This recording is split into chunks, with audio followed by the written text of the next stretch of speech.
What's up, everybody? Welcome to the live. YouTube just maybe rotate this thing. I guess we'll be streaming in portrait today, or landscape mode. So I'm out here in LA right now, stuck in some nasty traffic.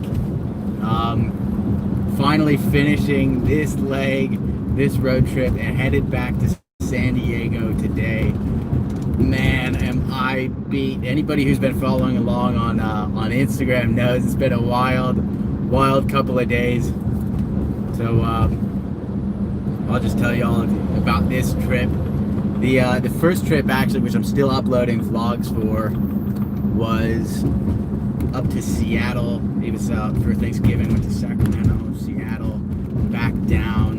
Had a great time. Spent about a week back home in San Diego, and then Christmas came up, and so I had to go see the family. Couldn't miss Christmas. Couldn't spend it without them. Went back up to Sacramento.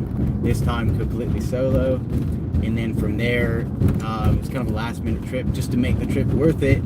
Wanted to make a few stops on the way back down, meet up with current riders, friends, stuff like that. So got some really cool vlogs on the way of this trip. Those are going to come after the vlogs of the last trip. Just loads and loads of content. Unfortunately, I haven't been finding any time to get to the computer to upload all this stuff, so that's why the upload schedule's been a bit slow lately. What's up? Who do we got on here? Claudia, what's happening? How are you? Hope you're doing well. Tell me what's going on in Florida. I'm gonna try this live stream thing a bit more often. It's a funny story. This is kind of inspired by a homeless guy. The last time I went live on Instagram was on Friday, I think. No, Saturday, at the hospital, because we had to take my boy Nate to the hospital. He wrecked his shit. He landed straight on his head. Lucky he was wearing a helmet. He got in a skateboard crash. But we got him to the hospital to get him checked out. I was live streaming there, and this dude came on, Mondo. I hope he's watching this. He's like, yo, I'm a live streamer. I'm a homeless live streamer. So he goes everywhere, streaming everywhere. And I was like, you should come out to our ride in LA. We had a skateboard ride planned. He came down, rode the bike, and we chatted. Really interesting hearing his perspective, but he kind of inspired the whole going live thing. Get to chat with y'all. And by the way, anybody wondering, it is legal to live broadcast from the car. Of course, you want to be driving safely, as long as it's in a hands-free cradle and it's not distracting you. So it's kind of like taking a phone call, but we're live streaming. There were a bunch of comments, but I can't see them. Let's see where we're at. All right, Pat in here. What's going on?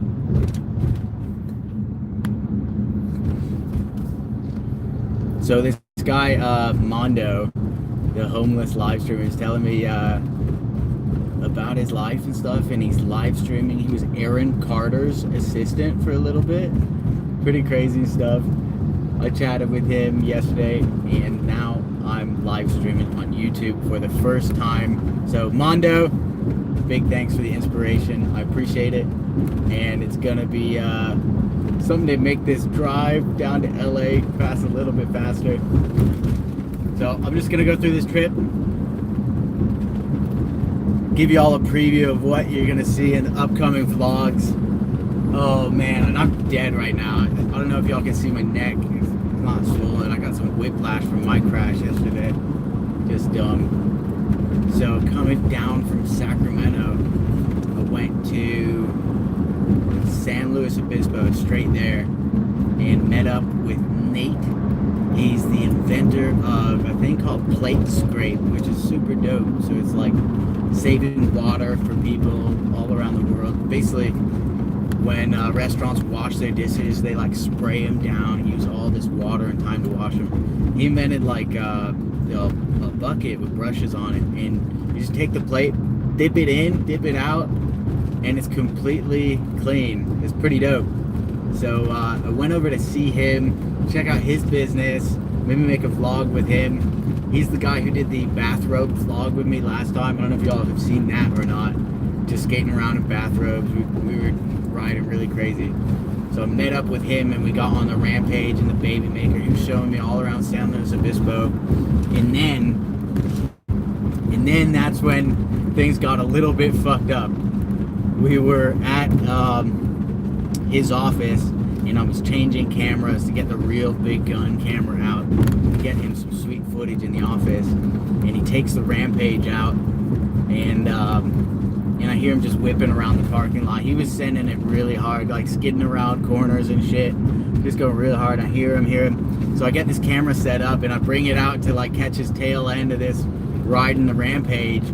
And I get one shot of him coming around the corner, and then the next shot he comes and he whips it so hard. He turned a little bit too prematurely at high speed, about 20 miles an hour.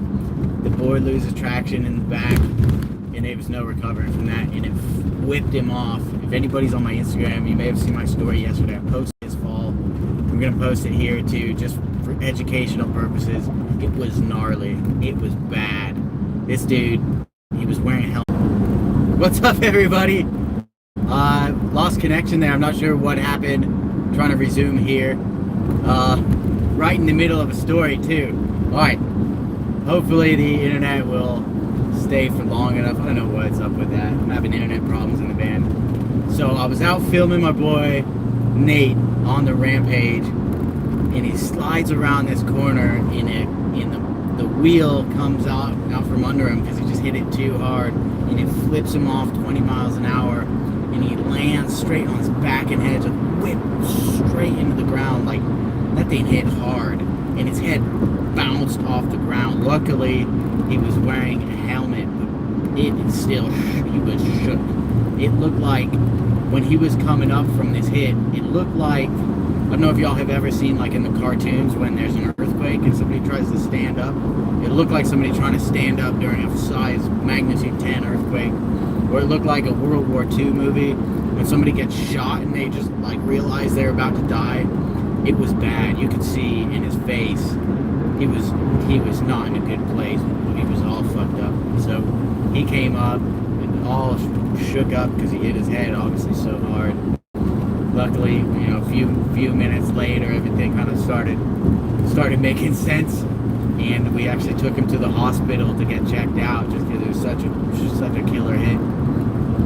But doctor said everything was just fine. I'm sure he's really hurting now in the shoulder where he hit. In the head, he's got to have a terrible headache like that. But it's serious business. Whenever you're riding something really fast, the faster you're going, the harder that impact is going to be. Not if, but when you do hit. So anybody riding above their skill level, no matter what it is, that's something that can happen, and you better be prepared for it. Wear the proper gear, know how to fall, or just take it a bit easier. That's actually, you guys may see me ride and think I'm crazy, but I'm actually taking it really easy. I could ride a lot harder, but I'll go slow on downhills. I'll go slow around turns, just because it's not worth the fall to me. I love riding the skateboards, and I'd like to do it the rest of my life, not be in a wheelchair for doing something stupid. So I do, although it doesn't look like it maybe on some of the videos, I do actually ride very conservatively for my skill level. That said, yesterday I had my own fall just one day after Nate's fall. So Nate, that happened on Saturday in San Luis Obispo. After all that hospital, all that shit, finally leave San Luis Obispo to come down to LA. Got some meetings down here, and we had a electric skateboard ride in the morning in LA. And about an hour into that, I was going around this corner. I was up on the sidewalk just dicking around, and I didn't know, but we had to make a sharp left turn. So at the end of the sidewalk, I had to cut a hard left across the other side. And there's that traction pad on the sidewalk, which I think is for like blind people. Somebody let me know if I'm wrong on that.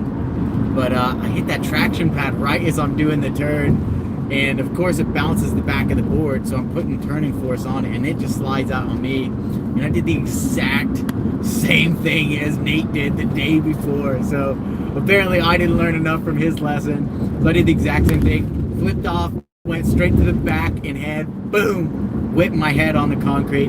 Luckily, I was going much slower than Nate was. Nate was about 20 miles an hour. I was about 10. So I hit, and I was able to get right up and keep riding. But I'm feeling it today. I got some serious whiplash just from a 10 mile an hour crash. Luckily, I was wearing a helmet. It was a Ruroc, by the way. And my head feels all right. Maybe a tiny headache, but I think that's from exhaustion, not the actual hit.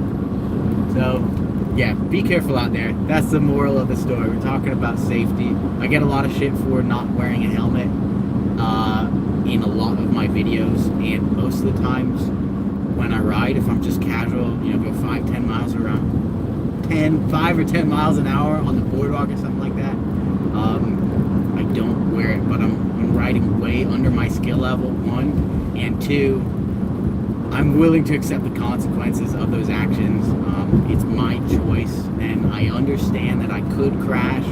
Somebody could crash into me, and that could kill me. It could be a fatal wound. It could be something very serious. So I am my own judge when I decide if and when to wear a helmet, and I think I'll be wearing it a lot more after these 2 crashes. That's my whole safety rant. So right now I'm in LA, going through Orange County, which is pretty dope.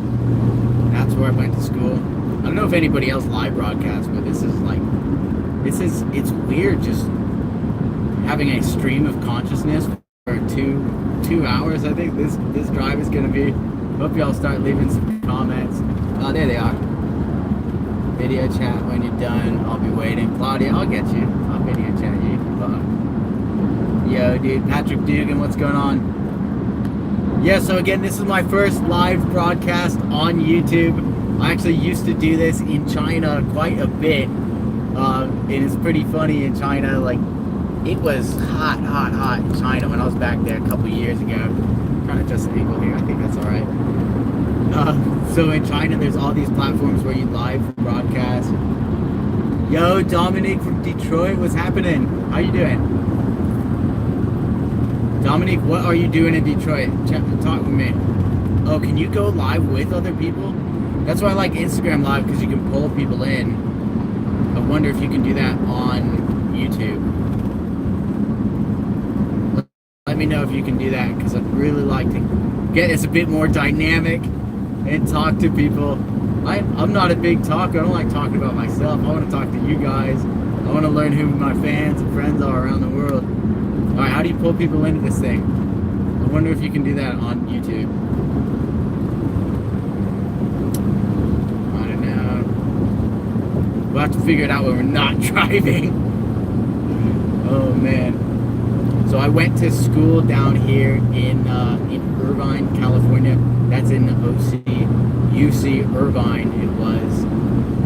And on my way down, my trip down, I'm going to tell you my stupid driving story.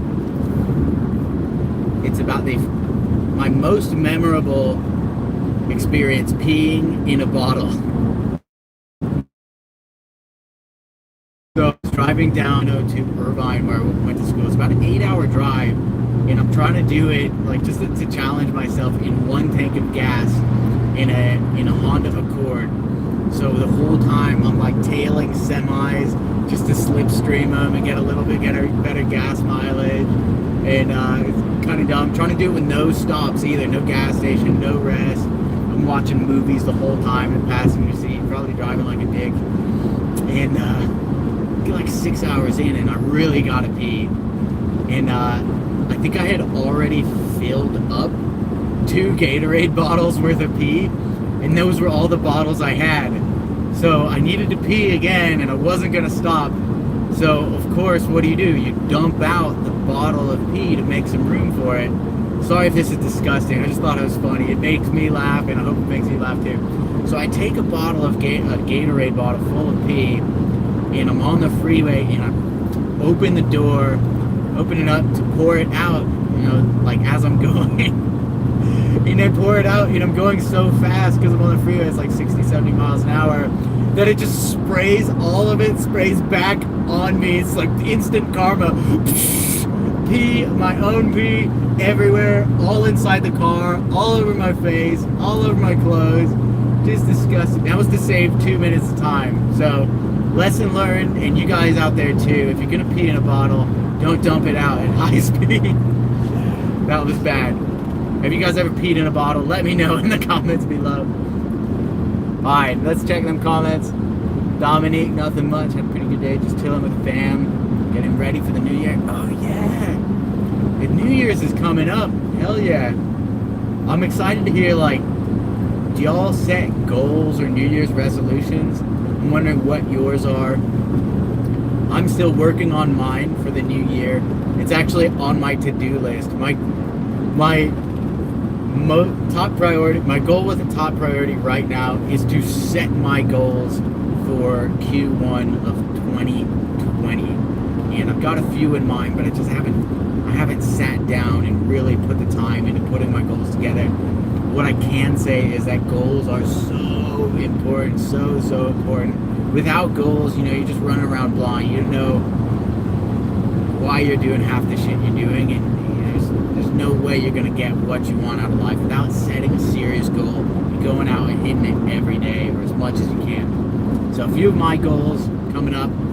Number one is to launch the BABYMAKER crowdfunding. That is a huge goal for us, and my personal goal is to get at least $3 million in funding in BABYMAKER sales on this campaign, which is going to be up to 60 days long. So it's just big numbers. Crowdfunding, that's a record-breaking crowdfunding campaign. We're trying to do it. We'll see how it goes, but that's why I'm in the van right now. That's why I'm working my ass off right now, just to build the media, to get the word out about the BABYMAKER. I believe in it so much. I think it's an incredible product, and more people need to know about it. So that's my mission, to share that with more people and to blow up this crowdfunding campaign. The whole team's been working their asses off. The design team took almost 2 years to design this bike, and I think they deserve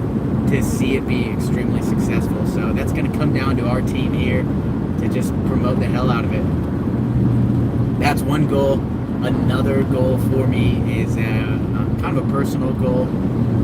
On Instagram, I'd like to hit 100,000 subscribers before we launch the BABYMAKER. So that's another month or two to grow like 40,000 followers on Instagram. Pretty ambitious goal, but I believe that with the right moves and some good value providing content, it's completely possible. It's only like 5,000 followers a week. I know it's a lot, but if you break it down, it's a little bit more manageable. So that's one. Instagram, YouTube, need to get that to 10K as soon as possible. I think within Q1, that's totally doable. So Q1 2020, YouTube 10,000, Instagram 100,000. That's going to be a big kind of psychological milestone. And the BABYMAKER launch. Those are the three main goals that I have figured out so far.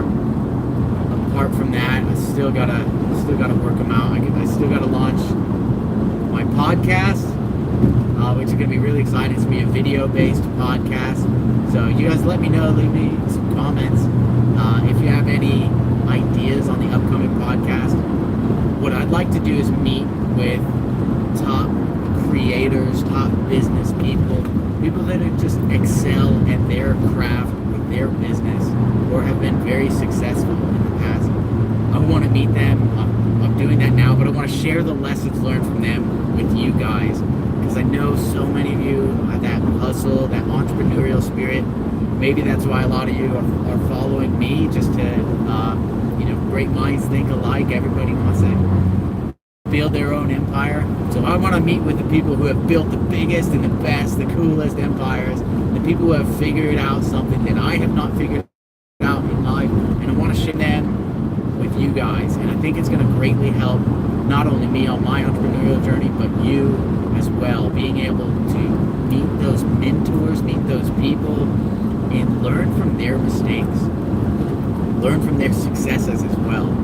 It's insane because somebody was telling me this the other day. You can buy a book for $10, $20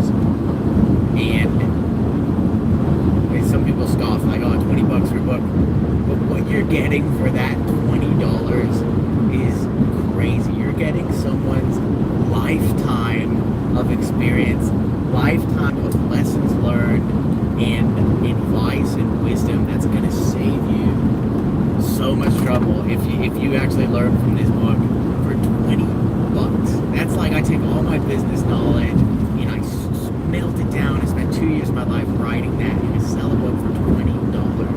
Imagine how valuable that is.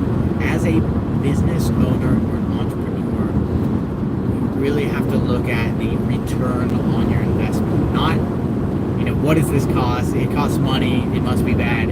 It's, what am I going to get with the resources I put into this? And nothing is free. It's either going to cost you time or money or energy.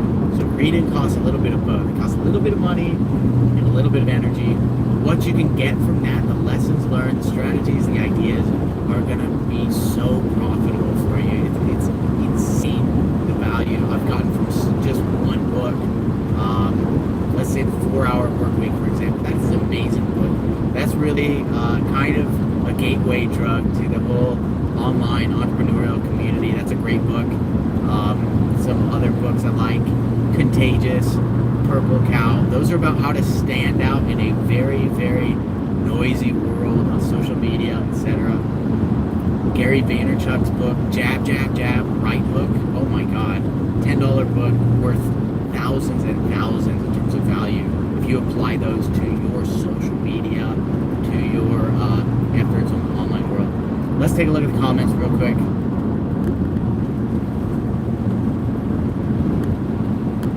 Like minds, absolutely. Relentless Homesteading, welcome to the live. How are you doing? Learning from our mistakes. Been there, done that. So much better to learn from others. I don't know how to keep these comments on the screen here. I'm trying not to be a little bit too distracted. Alright, I think we got it sorted out.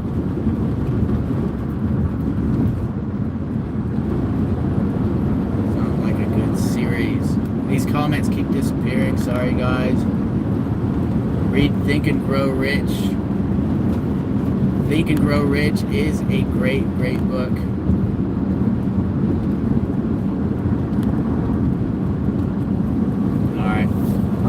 I'm going to try my best to read these comments, but top priority obviously is in front of me, driving safely.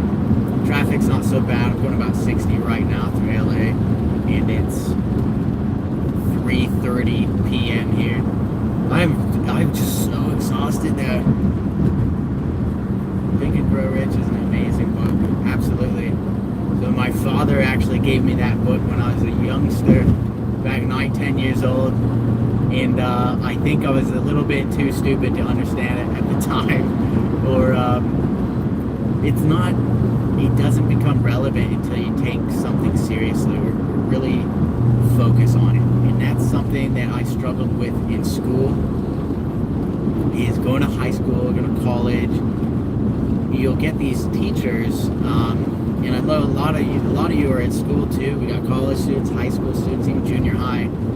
Teachers teaching you something out of a textbook, and they're doing, God bless them, they're doing their best, trying to instill some knowledge to you. But a major problem with the education system is that you don't have the desire to learn it. You have no reason, no impetus to want to learn that. So if somebody comes and they force me, they say you have to go to school, you have to do this homework, you have to learn this knowledge because there's going to be a test on it. Unfortunately, you don't know when you're a kid and you're in school how valuable this can be down the line, because you've never had a scenario or a situation where you've needed to put that into practice. And that's where I struggle the most with school.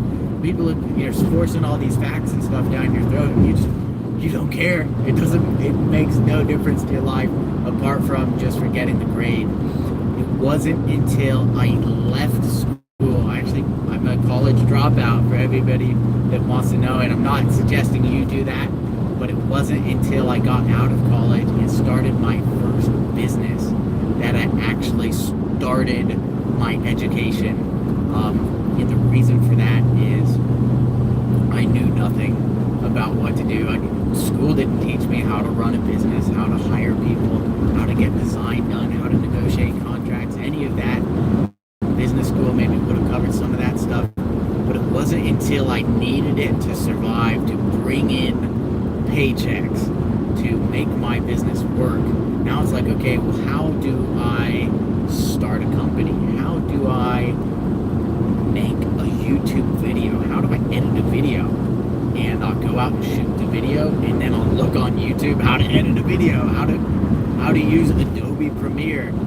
And because I actually need it for my business to work, I have 1,000 times or 1,000,000 times more interest than somebody trying to arbitrarily teach it to me. It's a real problem. I'm really putting it into practice. And not only that, but after I've done it once, I'm going to remember it so much better than if there was no application for it.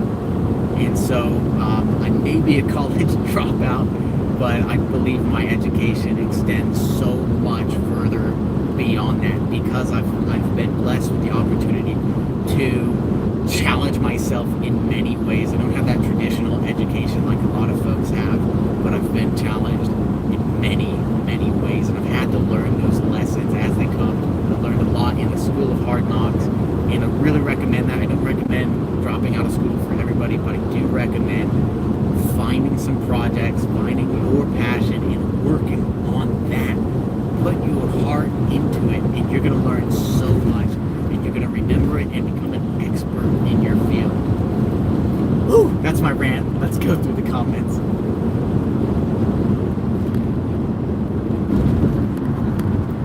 By the way, the BABYMAKER giveaway ends tomorrow. While I'm going through these, y'all can find out about it at robrast.com/win. That's the link if you haven't entered it. I'm sure most of the folks on here already know about it, but I don't want you to miss it if you haven't joined yet. Some of us learn best by doing. Absolutely. Great job on your YouTube. Keep up the great vids. Woohoo! Thank you. That means a lot to me. YouTube is a grind, and all the creators out there, there's so many actually quite talented creators that put their life, their soul in, and they don't see success right away. I mean, we're talking 2, 3, 4 years without a significant following growth, and it's a very, very noisy online world, and I'm very, very blessed to be able to have connected with so many people already.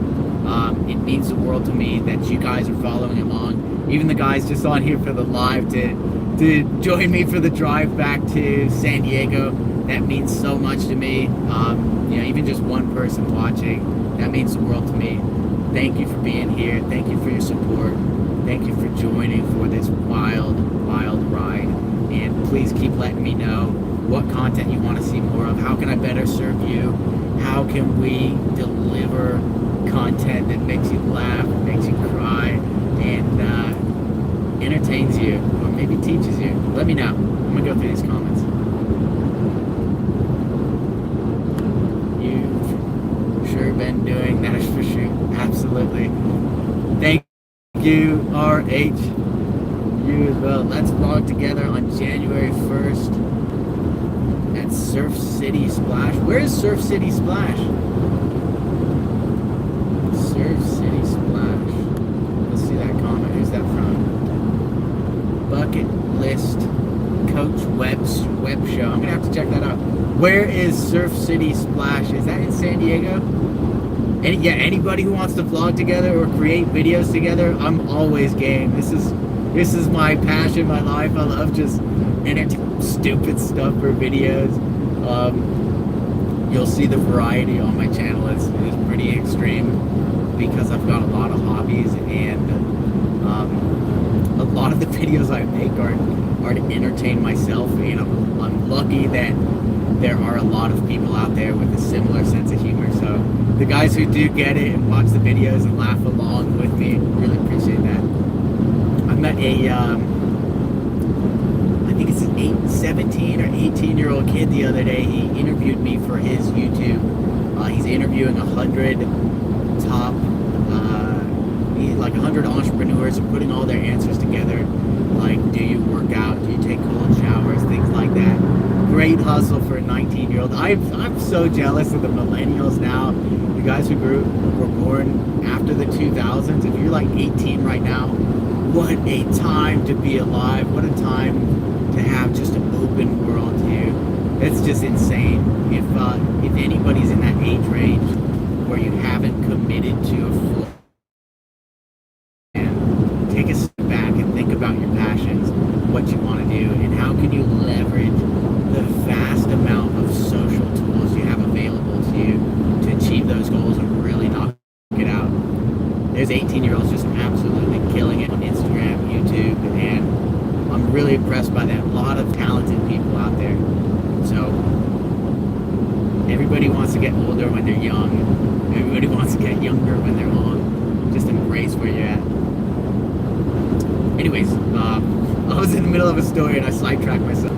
Sorry, I do that a lot. 19-year-old kid interviewed me for this thing, and he said he's in San Diego. He's like, hey, we should go surf. We should make some videos together. And so I texted him some ideas that are on my personal video board, and I'm going to tell you guys those. And you can comment if any of those videos stand out to you. Feel free to steal the ideas. I don't care. It's not really your idea until you execute on it, in my opinion. Ideas aren't worth anything. Execution is worth everything. So, it's called the How to Steal a Bike. And what it's going to be a juxtaposition dressed in like business attire. Look like he's got it all figured out. And the homeless guy goes up to steal downtown, goes up to start messing with his bike, try and steal it, cut the lock, whatever. And see if people try to stop him, see how people react. And I think he's going to get stopped. What do you guys think? Do you think people will stop a homeless guy in a busy area from stealing a bike? I think he will. And then, so this is an experiment, science. And then the business guy is going to go up, dressed really nice, got a helmet with him, pull an angle grinder or like a jigsaw, a skill saw out of his bag, ask people on the street, oh God, I'm so stupid, I forgot my keys, like, can you help me hold this lock while I cut it on my bike? So stupid. So like even getting people to help him steal this bike, I think would be the funniest thing ever if that works out. Let me know in the comments if you think they'll get stopped, either one, or if you'd like to see that video. That's one idea. There's some other ideas I can't quite say yet because they're kind of surprise endings. But more kind of prank style.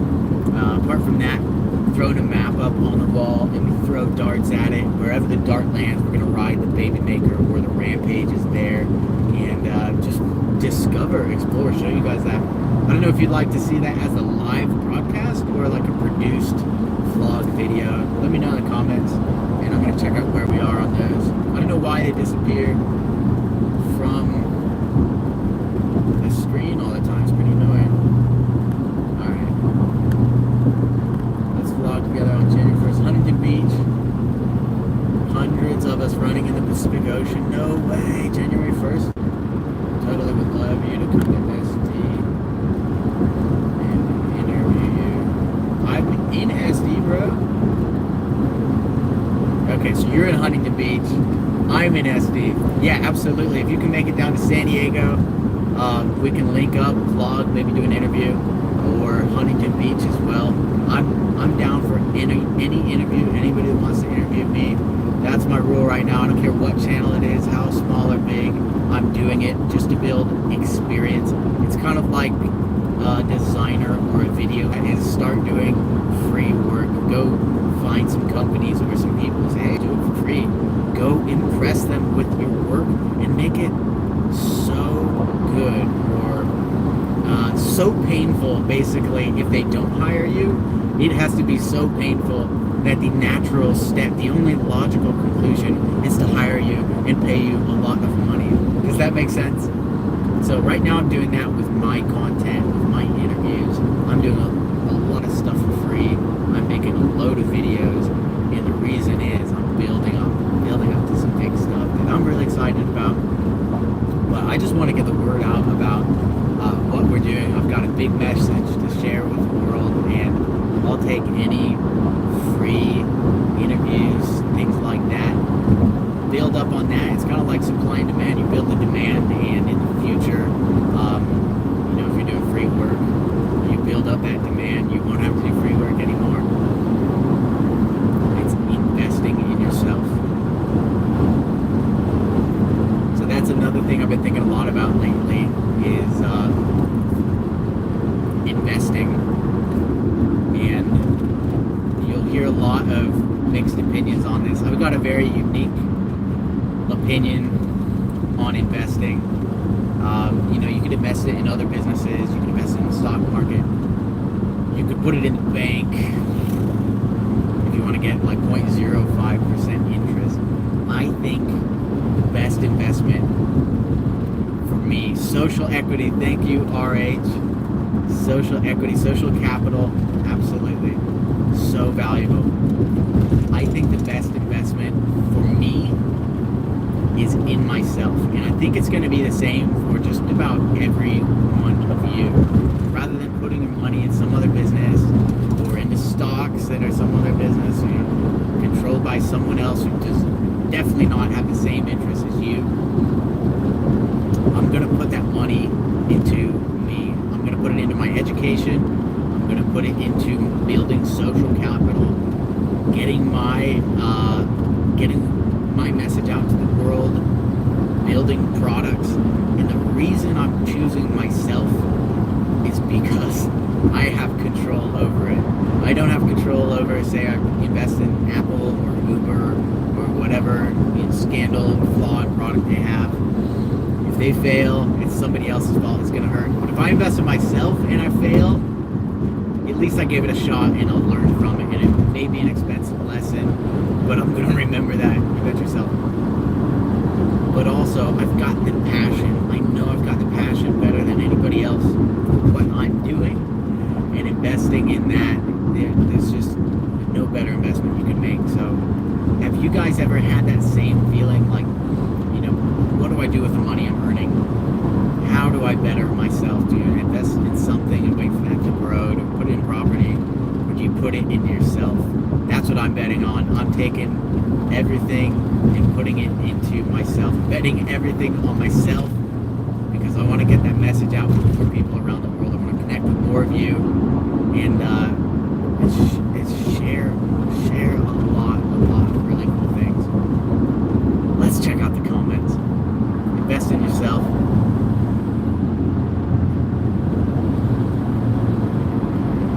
Never invest in something you can't control. Well said, RH. How are things up on the homestead? By the way, you guys should probably be able to see the comments. I don't know how to get them to stay on screen. It's just dumb. Let's see the settings here. Nope. Yeah, they just won't stay. But if you guys can see in the comments, Relentless Homesteading RH. I just did a video with him up on the homestead, basically, up by a river. We took the BABYMAKER out for a ride. It was wild. It was really cool. Took the big camera and got some amazing shots. And then we were out on the river and we saw a boat. It was about 1.5 miles, 2 miles away. We took the drone out and got this really epic cinematic shot of this giant boat along the river there. So if you guys want to check that out, look up, I think it's Vanlife Part 1. It's probably about 6 videos back on my channel. Or check out Relentless Homesteading, his channel. There's all sorts of stuff about being self-sufficient, getting off the grid. Some really interesting stuff going on. Yeah, great ride. We're going to have to do that again for sure.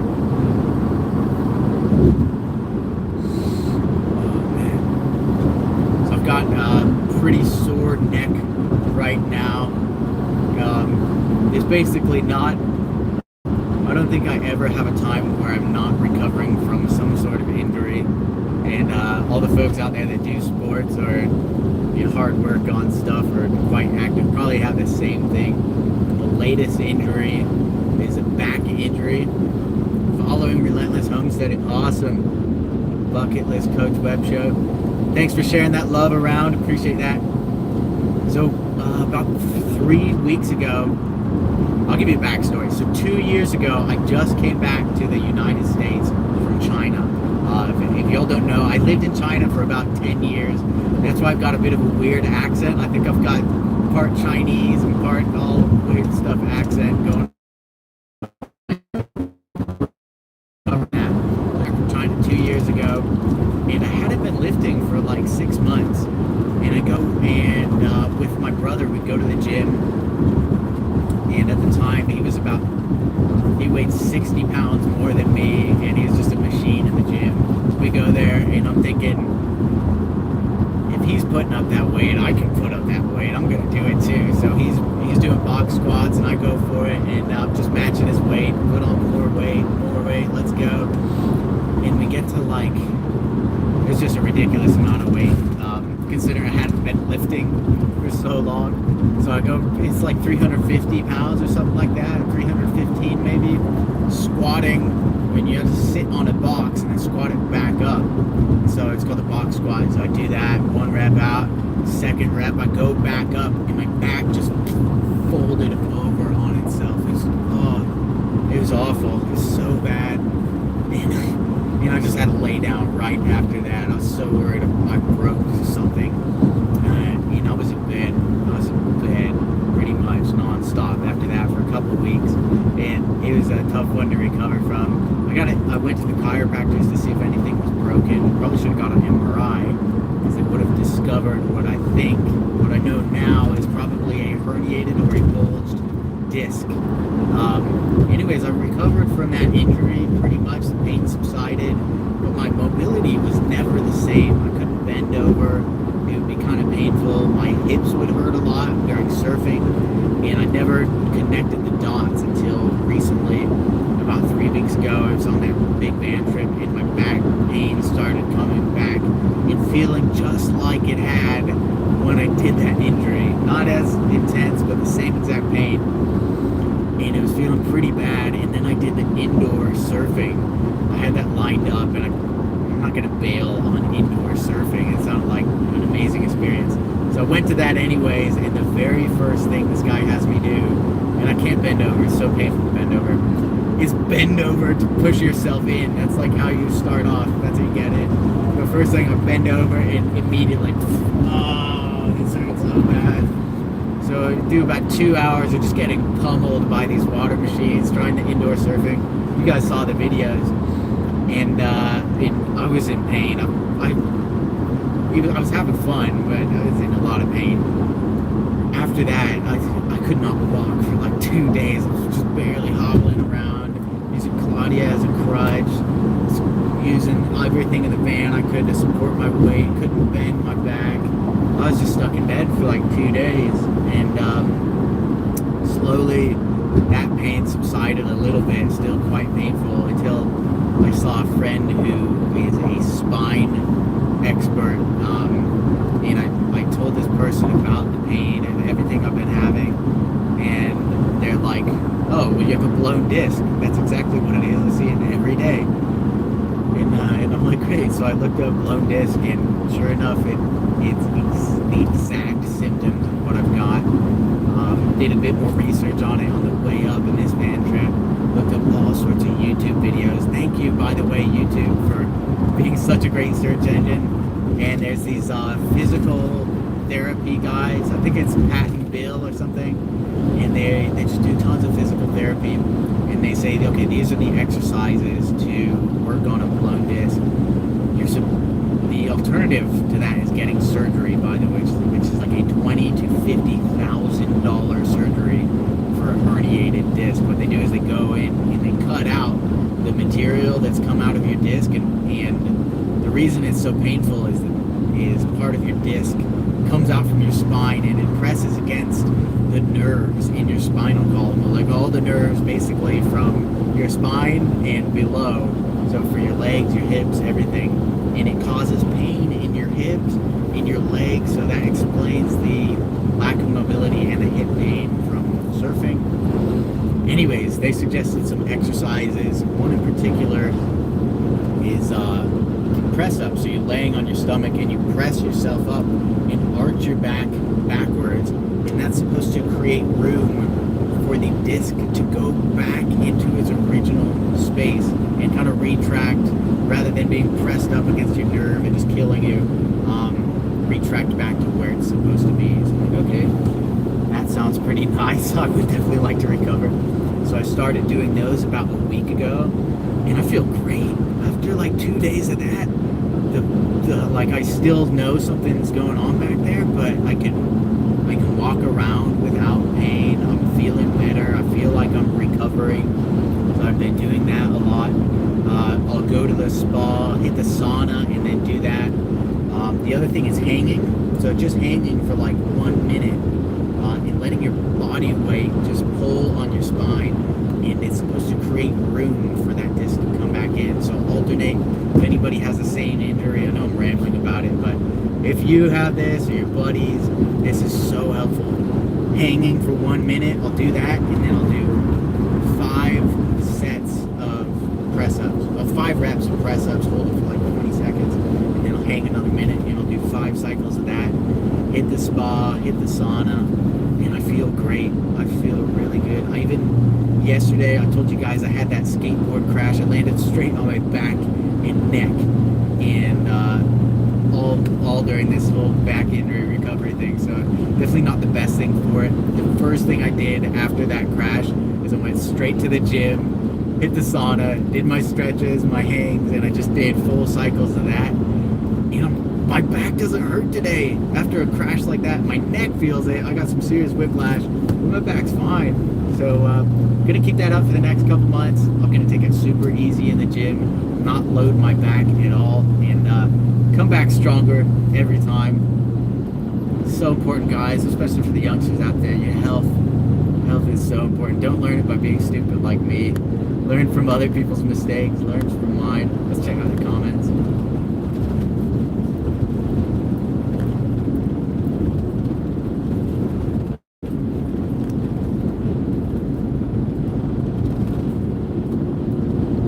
Thank you, RH. Yeah, no good to have back issues. I understand you've got your own as well. Reposted your content promo on IG. Hey, huge thanks for that, bucket list brother. You got sciatica. Oh, same thing. Sciatica. So that is, I believe the recovery for that is exactly the same as a bulge disc or herniated disc. I think, correct me if I'm wrong, but I thought that sciatica is the condition in which you have a bulge disc, and that causes you to get numbness in the legs and stuff. So really recommend that stretch. You probably already tried it, but if you're not, you gotta try it. I feel like $1 million, it, relatively speaking to how I felt before. See these comments. Getting traction on your back might help. Any chiros offer it. It's better than hanging. That's a great idea.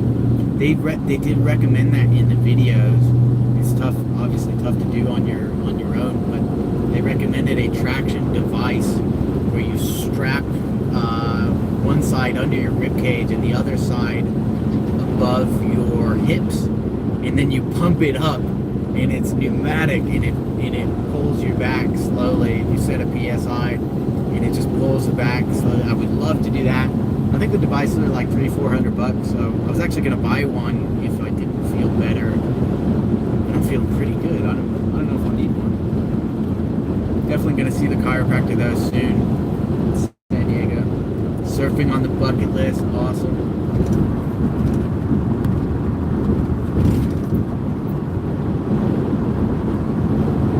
Are you a goofy or regular foot?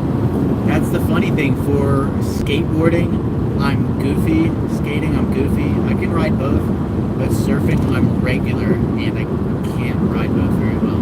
But skating, goofy. Surfing, regular. Always my default for some weird reason. I'm not sure why.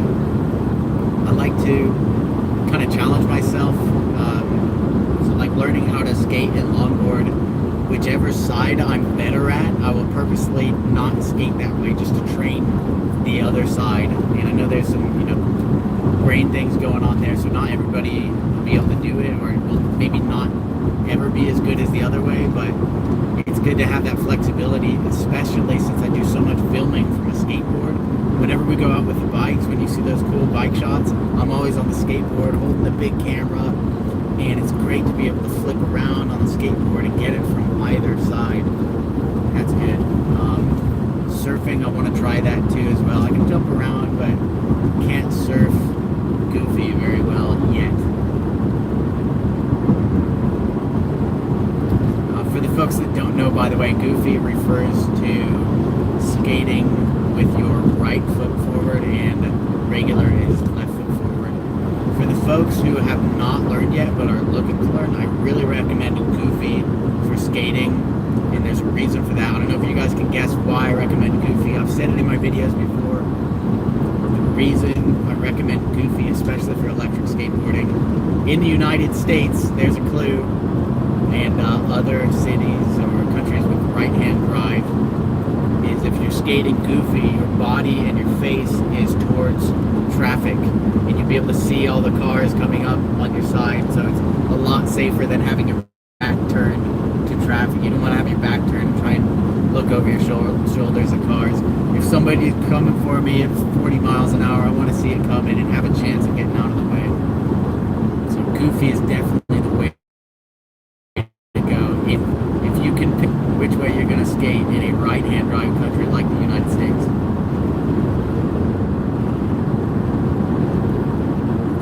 Has the pop-up been an issue with your back sore? Absolutely, dude. It kills. So this back thing, I would notice it, especially when I go to the gym and I do squats or deadlifts. The next few days after, I just be dying, and I didn't know what to attribute it to. But I've tried surfing and could not surf. I can't get up on the board because I can't bend my back that way. That was before doing all this physical therapy for the back. I think I'll be able to do it just fine now if I keep up the exercises. I'll keep it easy on the surfing, nothing crazy. But yeah, pop-up has suffered tremendously because of that. The flexibility is just gone. So a big goal for me in 2020 is recovering my mobility, getting to a point where I'm very flexible and stretching a lot more. A measurable goal and attainable one is probably to say stretching a certain amount of times per week, or doing yoga a certain amount of times per week. So I'll have to address that and write that down on my goals for 2020. Goofy is not so goofy. Goofy is safe. Riding regular is a bit goofy because you're much more likely to get hit and not know it's coming. I wish I could show you guys the scenery here. I'm touching the phone. We're passing by the, it's like a nuclear power plant, or some sort of power plant, some sort of industrial thing. Off to my right, it's two big domes. They look like a big pair of breasts in the ground. And that means I think we're about an hour from San Diego. Does anybody mind if I play some tunes? I wonder if I play tunes in the background of the live, if YouTube will flag it for copyright infringement. What do you guys think? Does anybody know on that? Playing music during a live, will that affect anything? I'm gonna do it anyways. Hey Dave, was during that fight. That music going. Let me know if it's distracting. Was it copyright? Experience the pleasure of shitting in the wood. Hang on here.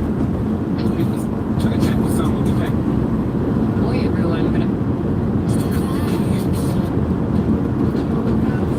That's it, man. I can do that. It can be flagged? Oh, man. Be careful on the road.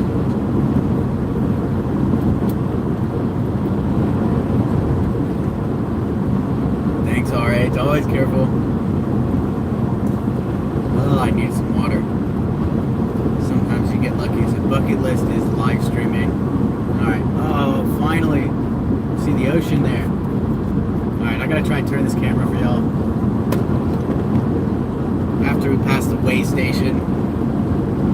So my father taught me that at way stations, you see them along the highway, that's where the CHP like to hang out.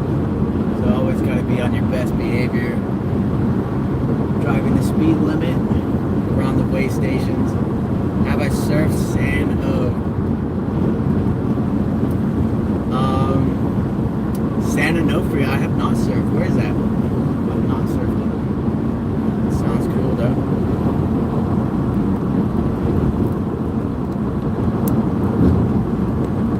Alright, here we go. See if you guys can see the ocean back here. Can you see out the window? Oh, there you go. Alright, now you see a little scenery too. Is that view better or is the straight on view better? There's the oceans back there. See if you can see that. Let's try and focus on it. Let's go, focus. Are you seeing a little blue yet? Be careful. Always careful. Always. They don't call me Mr. Careful for nothing. Alright, let's flip this thing back. Unless you guys like the view, let me know.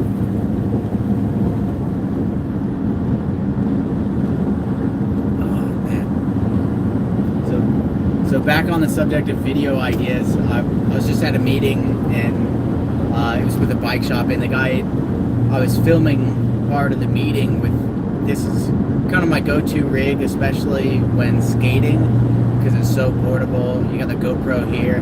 The light is actually just to move the microphone away from the shot, so it's not in the shot. And sometimes I use the light at night. He was like, oh, I gotta get a rig like that, especially the microphone, you look professional. And it's true, when you see somebody out on the streets with a camera, it's one thing, like they're taking shots, but if it's a camera with a mic like this, as soon as you get the poofy mic, I think there's a psychological thing that goes on.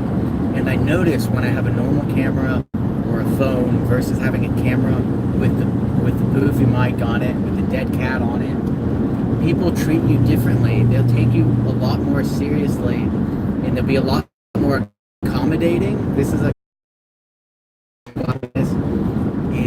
more professional gear you have, the more you can get away with, the more people are accommodating. And an example of that is, if you guys are on my Instagram, you may have seen the clip. There was also a vlog. It was with Persian Skater, where we're out and there's some people eating some cotton candy on the beach about 20 feet away. They open the cotton candy, say, hey, excuse me, you can walk in parts of the professional and you know what you're doing, I guess. I think it will open up a lot of doors. So please let me know if you have any ideas. I want to film a video exploiting that social hack, I guess, of using camera gear to open doors for you. I think it'd be fun and hilarious to test out. So let me know if there's anything you think would be funny to test, whether it's like walking into a concert, a movie, eating people's food, whatever it is. Let me know in the comments. I'd love to hear your ideas and actually go and implement this. That's gonna go kind of hand in hand with another video, which I'll tell you about after this water break. Oh, can you see the ocean out there? I see in the screen, it just looks like white. I'm sorry, guys. I wish the view was a little better for you. I'll pull the camera back in just a sec. All right, here we go. By the way, I've got my eyes on the road for this because safety first. I'm talking to Mr. Careful here. Alright, not bad. Not bad for not looking at the camera. Alright, let's check these comments.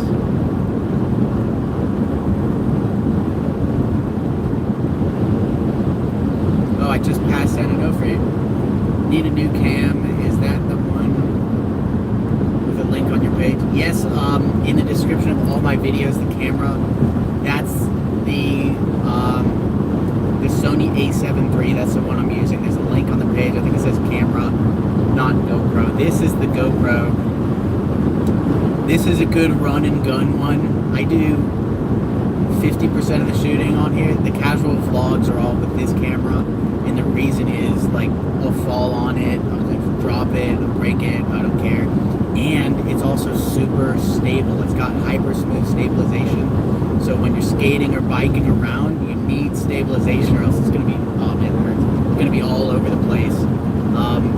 With the big camera, traditional camera, you need a full-on gimbal stabilizer, and I will use that with the A7 III. So to get the cinematic shots and the kind of promo videos for my business, I'm using the A7 III with a full stabilizer, and those shots look amazing.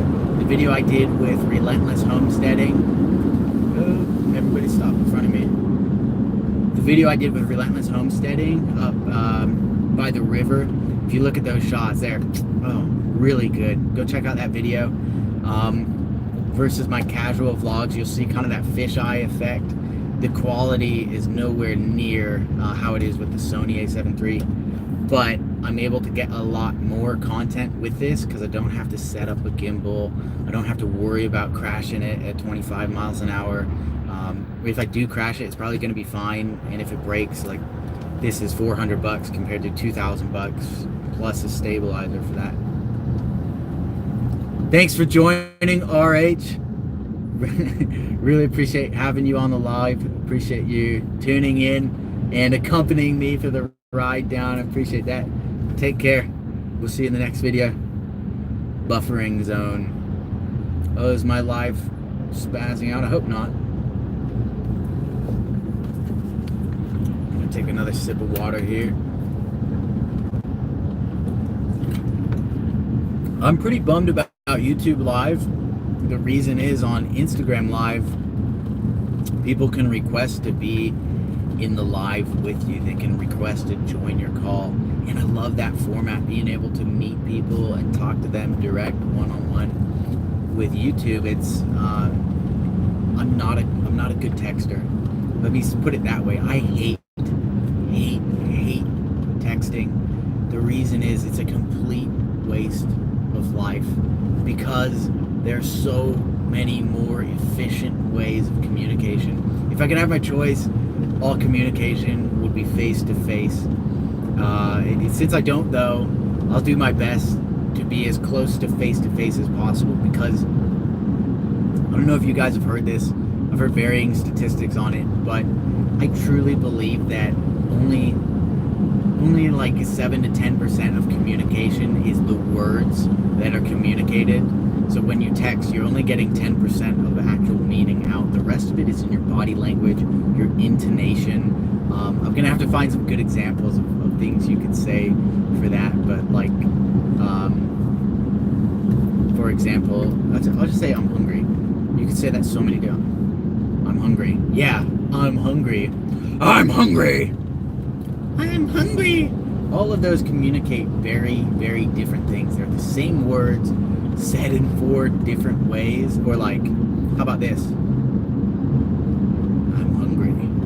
That's a very different meaning than I'm hungry. Do you guys understand?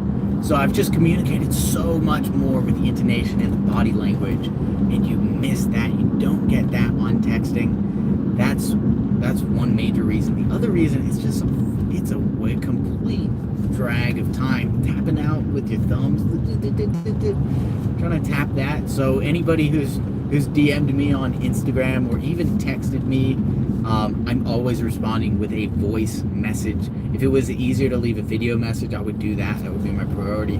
But I can say the same amount of words 10 times faster than I could type it, and also I can intonate with the voice messages, so people can actually get your tone, your mood, things like that. I really recommend it. If you're still sending text messages, try it out. Maybe you don't like the sound of your voice or whatever, but please try it out. It is a complete game changer in the text field. Yo, Luke, what is going on, brother? Good to have you on. Thank you, Luke, for joining on the live. I know this is a different format from what you normally see on my channel. I got a long drive, to be honest. It's 2 hours long, and I thought we could go live right now and use this opportunity just to chat. And I was hoping to get to know you guys a bit more, but I can't pull anybody into this call like you can on Instagram. I got sidetracked again. That's where I was going with that. So I like video chat better than text, that like voice better than text. And on Instagram, when you go live, people can be in the live. You can just say, hey, join the call. And you can actually talk face to face, basically, with people over the video chat. I was hoping to be able to do that on YouTube. Maybe I haven't found the feature to do it. Maybe it does exist, but right now, I don't see a way to do that. I would love to pull you guys into this call and meet each and every one of you, but it's not happening right now. No, Luke, you are the best. Thank you for tuning along, joining from the adventure. Luke, where are you right now? Where are you messaging? Where are you watching from? Tell us a bit about yourself. That'd be cool. Be safe, dude. Always safe. Thank you. They call me Mr. Careful. Nobody calls me that. No, I'm just kidding. Austin, Texas. Hell yes. Hey, I'm gonna be coming to Luke. I'm exhausted if you can't tell. I'm going to be coming to Austin, Texas, probably the end of January or early February. So if you're in Austin, it'd be dope to link up, maybe ride together, maybe even get you in a vlog. It'd be super cool. If you guys want to know, by the way, I'll be doing a lot of traveling around the United States because I want to meet more of you. Follow me on Instagram. You're probably already there at rob.rast, and I'll be posting like where I am, where I'm going. I learned a lot these past 2 trips. This is kind of me getting my feet in the water, testing the temperature. I learned a lot, and the biggest thing I learned was that I was not prepared for these 2 trips. So the biggest thing I'm gonna change moving forward is to plan out better each major stop of the trip and take some time beforehand to reach out to the people I want to meet in each city and really organize a pretty concrete game plan city by city moving forward, because it's so hard to do that on the road. I'm not getting any time to get on the computer, get on Wi-Fi. I haven't got hotspot on the phone. The solar in the van isn't working very well at all in winter, so I'm not getting power in here to charge the computer. Being able to plan that out in advance and just have a game plan written out, that'd be huge. So that's going to be my major change before the next trip, and the next trip is the big one. That's going to be across the United States. Right now I'm thinking, because it is winter, I'm going to stay as far south as possible. So I'm gonna go from San Diego south, probably to like Arizona, maybe Vegas, over to Texas, do Austin for sure, because I've never been there and I really want to go. Maybe Dallas, maybe Houston. I've been to Dallas, never been to Houston. Houston's a bit out of the way. Probably do like New Orleans, Atlanta, Georgia, clear over to Florida. We're gonna do the whole peninsula of Florida, talking Miami, Tampa. Got some good people there, and depending on the weather, I'll go north from there. If the weather's okay and it's not like snowy, I need to be able to ride bikes and boards, because as you know, that's my business. If I can't do that, not much of a point. So if I can, I'm gonna continue north all the way up to New York. That'll be the goal. Loads of great friends I've met on Instagram, on the internet, the World Wide Web, that I'd love to meet in person in New York and ride with. So you guys let me know where you're at, and if you want to meet, you can put it in the comments below. I know some people will be watching this post. Leave them below, and we'll try and get you in on the game plan for this upcoming road trip, which is going to be, again, end of January, beginning of February. Yo, Fire Rage Vlog, what is up? Happy Monday, dude. Where are you watching from, and how was your day, brother? Hey, I'm gonna show you guys something real cool. If you can see it in the background of this live, I'm gonna turn the camera a bit. Got a motorcycle coming through. All right. What's up? What's up? Yo, we got more people coming on. What is up, everybody? I'm gonna pull this camera off for just a sec, show you guys a bit of our surroundings. All right, because we're in such heavy traffic right now, we got a little bit of time to flip this thing around. All right, so that's where I'm at right now. And if you look on the right, you see that tower out there? There's a tower. I don't know if y'all saw that or not. There was a tower out there. That's the Mission Bay VOR. You guys have probably seen my vlogs flying airplanes. That's used for airplane navigation. And basically, you can close your eyes. Well, not close your eyes. You can be completely socked in, only see clouds and shit, not be able to see the ground or anything. And you tune up a little radio to the frequency of that tower, and there's a needle. There's a little gauge with a needle in it. And you twist the dial on the gauge. It's got 0 to 360 on it. That represents 0 to 360 degrees in direction. And when the needle comes in the center, you're turning it, this dial's rotating, it'll be like, it'll say 47 degrees. That means the tower in relation to you is at a 47 degree vector from you. And you can kind of just follow this needle on the airplane. When you get too far left, it means now you're left of that 47 degree course. You turn right and then the needle centers up, and you can completely blind, not seeing anything on the ground, having no reference, just follow this little needle and navigate your way across the entire country, across, I think, the entire world. There's these navigation aids set up where you'd never see anything on the ground, not using GPS or anything like that. It's this technology from the 1950s and 60s that's really cool. You can use that to navigate and come all the way and do an approach to an airport completely blind, only clouds in front of you, and you can do an approach to like just a few hundred feet above the airport. You're supposed to, get below the clouds or the fog or whatever it is, and then you'll see like runway lights. You can do that. So that's an instrument rating. If you get that, you'll be able to fly an airplane blind. It's wild. I'm gonna tell you guys about that once I put this camera back where it belongs. All right, I'm gonna get a little water. Here we go up. How's that view? What beat?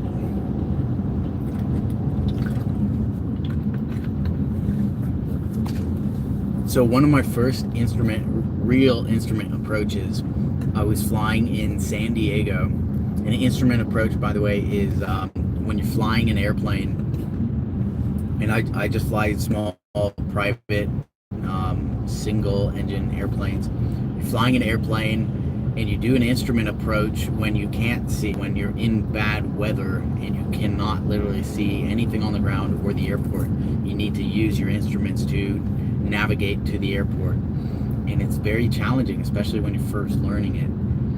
So me and my buddy, I was training to get my instrument certification at the time. That's what you need to be able to legally fly the plane in those conditions. But my buddy already had his, and so we fly out to like some podunk nowhere airport, and we fly back to San Diego, but the weather came in before we hit San Diego, and it got sucked in, just complete fog everywhere, and we couldn't see the airport, we couldn't see anything. So my buddy and I, we file an instrument flight plan, let these guys know, all right, we're coming in on instruments. I'd never done it before, like real instrument conditions. And my buddy, he hadn't done it in a while. I was the pilot in command, and I was like, all right, well, I'm training for this anyways, might as well take it myself. And we go from above the clouds, and our goal is to get through the clouds to the airport. So we're above the clouds, flying like 4,000 feet, and from my instruments, I could kind of tell, okay, the airport should be like in front of us. I start descending, and then the clouds hit, and as soon as I get into the clouds, and as soon as the view goes, everything gets really lost. I was freaked. My heart was pounding about, this is life and death right here. I was feeling it. I was gripping the yoke of this airplane so hard, just trying to keep my shit together. I'm looking at this needle, trying to keep the needle centered so we're in line with wherever this airport's supposed to be. And you got to control your descent. You got to look at the gauge of the airplane to make sure your wings are level. I'm looking at all this shit, and I'm like, I'm about to explode. in this plane. You're supposed to descend at 500 feet per minute. We were descending at like 1,500 or 2,000 feet per minute, just bombing through here because I couldn't control it. I could not physically know where I was. I had no spatial awareness. I was doing my best to look at the gauges, but we were descending way faster than we should have been. It felt like hours, but it was really probably only about like a minute of descent before finally we get through these clouds and you see the airport lights. Like, oh my God, we're alive. It was one of the even just thinking about it, that could have been a death experience right there. And so many times we do that, we get in over our heads. That's the number 1 cause of fatalities for private pilots, is they'll go flying and then they'll get into some clouds and you don't realize how much trouble something is until you get into the trouble. But if you don't have the training, even if I had the training, and it was fucking a deathly experience for me. If you don't have the training and you go and fly into that weather, you don't know which way is up. You don't know your ass from a hole in the wall, and people they get disoriented. You can't feel it. You fly, and all of a sudden they hit a mountain or they just go down, and it's just nuts. So anybody looking to get a pilot's license, I do really recommend getting that training as well. Get your private pilot's license and an instrument rating as soon as possible, because hopefully you'll never need it, but when you do need it, you need to have it to survive. Let's get some more water. There's more water. By the way, quick health tip, this stuff is gold. Water, not soda, not sweet tea, none of that crap. If y'all want to stay healthy, people ask me like, yo, how do you stay so fit? What's your workouts like? How do you train? Getting strong and getting some muscle and being buff or being cut, it's all diet. It's so important. It's what you eat. It's what you're putting into your body. That's the basis. You need to build a strong foundation based on your diet before you even consider working out. If you don't have your diet together, you're just spinning your wheels.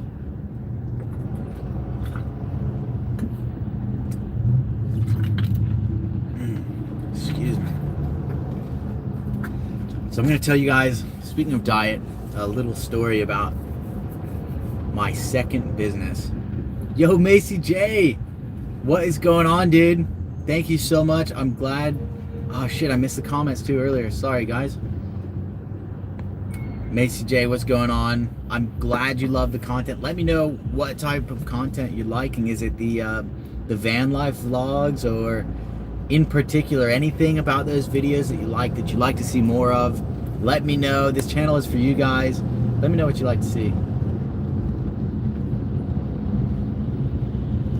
You're in Vegas in May. Dope. Fire Rage vlog. What is happening? Fire Rage vlog in Florida. Hell yeah. I'll be headed that way probably like February, March. NYCJT. Greetings, dude. I'll be up in New York probably in like 2 months, hopefully, if this van trip goes successfully. I'm waiting for the weather to get a little bit better. I definitely got this van at the wrong time in the dead middle of winter. What's up? Yo.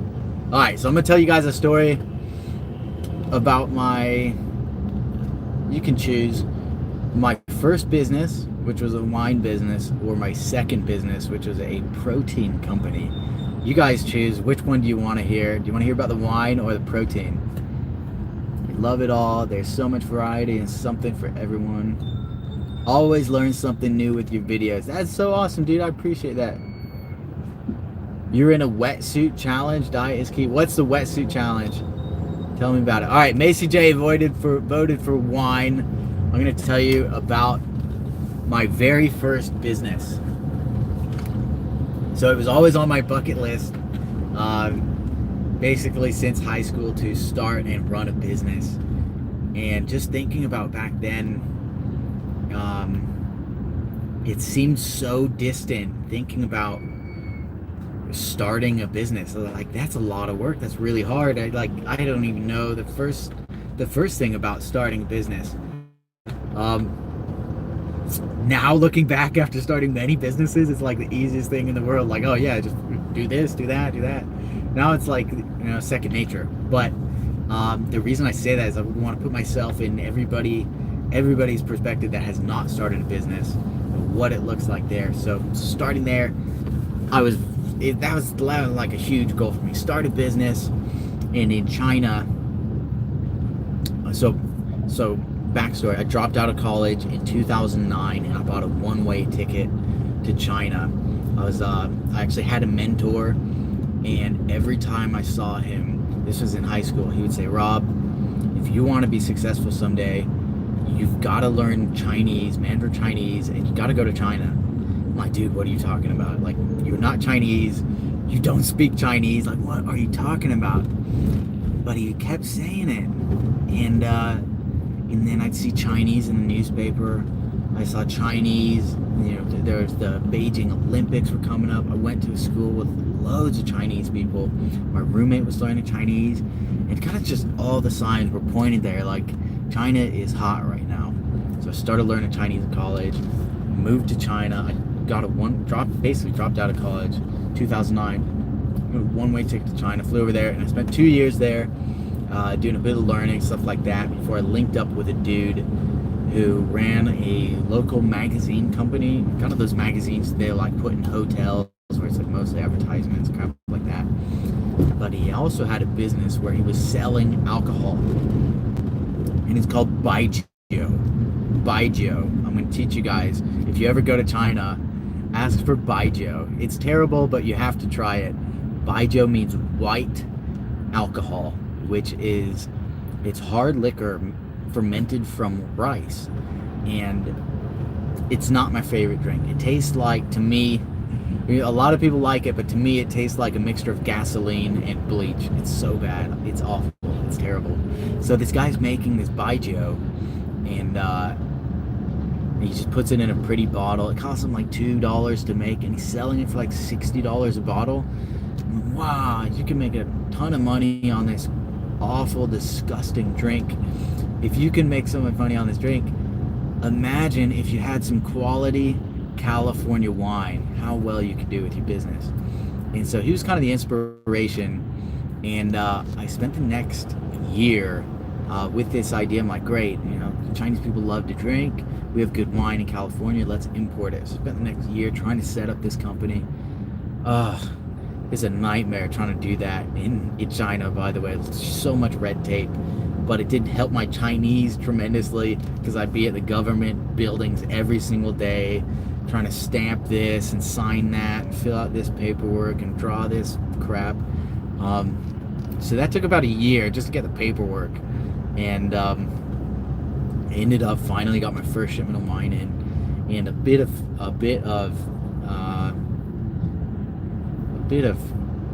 background on that. I knew nothing about business. I had no idea what I was doing. I didn't know about social media. I didn't know about the internet. I didn't know about making a website. I knew jack squat. But for this business, I had to learn, how do you make a logo? I designed my own logo. I had to learn, how do you take product photos? How do you get the background out of photos? How do you make a website? How do you code a website? How do you get the right fonts? How do you do labels? How do you do this? So I just learned so much doing it. And the problem was I didn't know enough to begin with, so I just had no plan. I was like, okay, let's just get the wine in and then figure out how to sell it. And I did not use the internet to my advantage. And so I was just going out every day, talking to people, going to stores, trying to get people to drink the wine and just get every order that I could get. I did about 2 years of that before another opportunity presented itself. Also from my mentor, he introduced a different company that was trying to break into China, and I had to take a step back and think, all right, I can keep pushing at this wine business every day where I haven't made any money for 2 years, and to be honest, I don't really like what I'm doing. I don't even like wine, and I have to go and drink with people I don't like, poisoning my body every day and feeling like shit the next morning. I can do that, or I can work for another company and learn. And I took that job. So I shut down my wine business about 2 years in. and I went and worked in the aviation industry for another company. That was about 2 years, and luckily I learned so much from the wine business that I was able to apply a lot of that to the next company.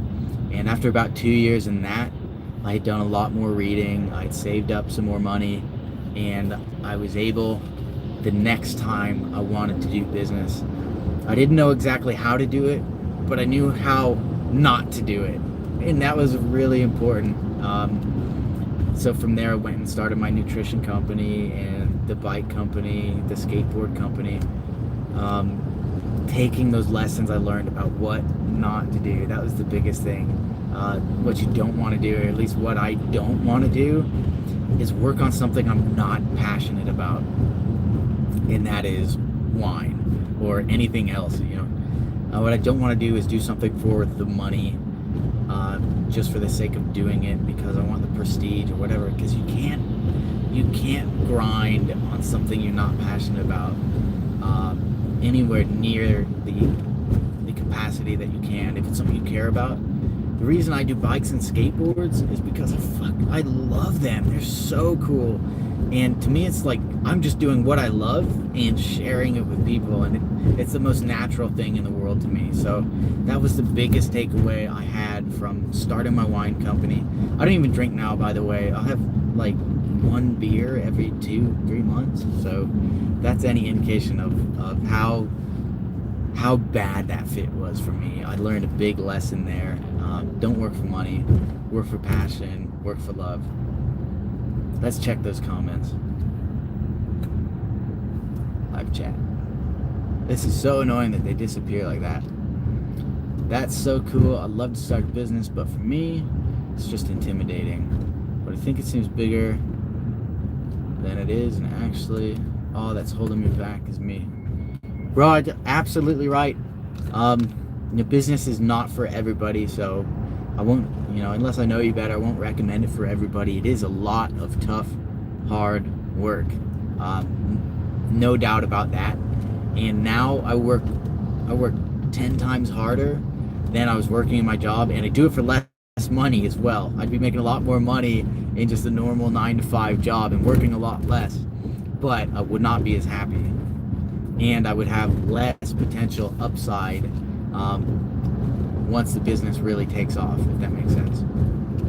So, Macy, if you want to start your own business, like, think about it. Is it something, first of all, that you're passionate about? And second of all, are you willing to do what it takes to start that business? Because there's a lot of sacrifices behind starting a business that people don't imagine.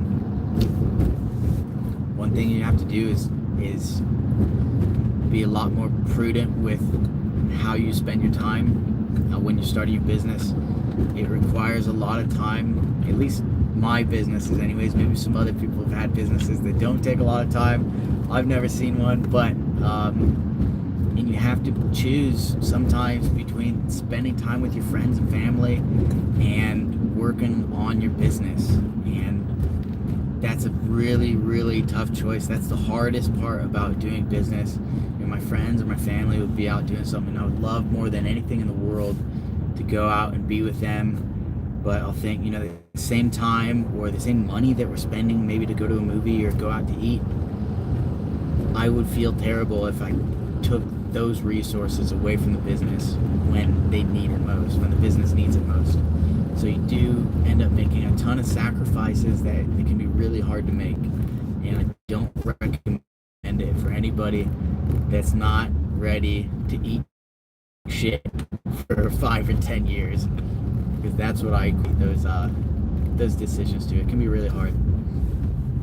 Don't want to get dark with guys, but just want to give you a heads up about what to expect when you do start your own business.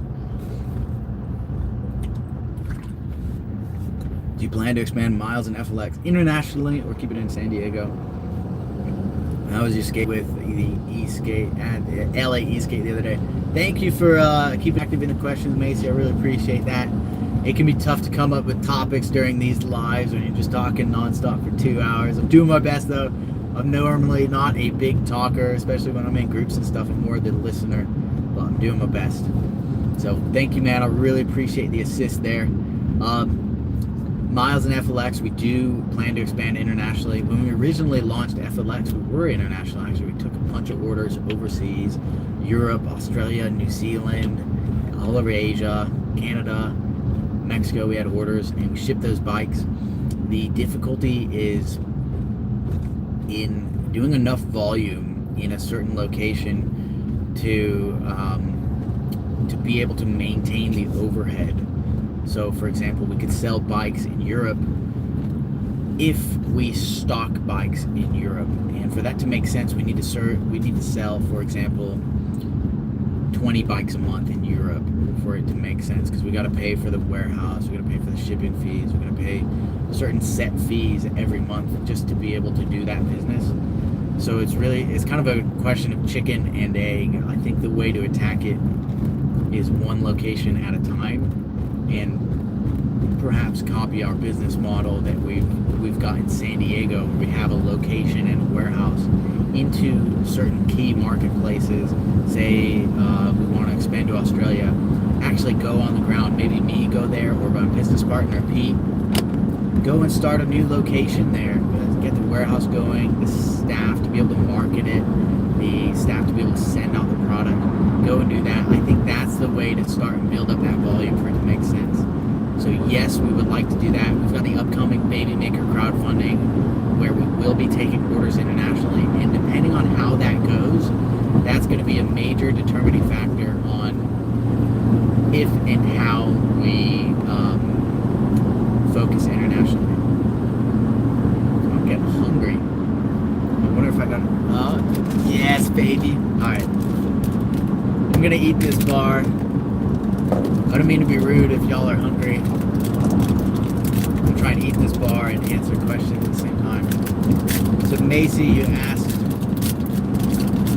how the session was with LA Eastgate the other day.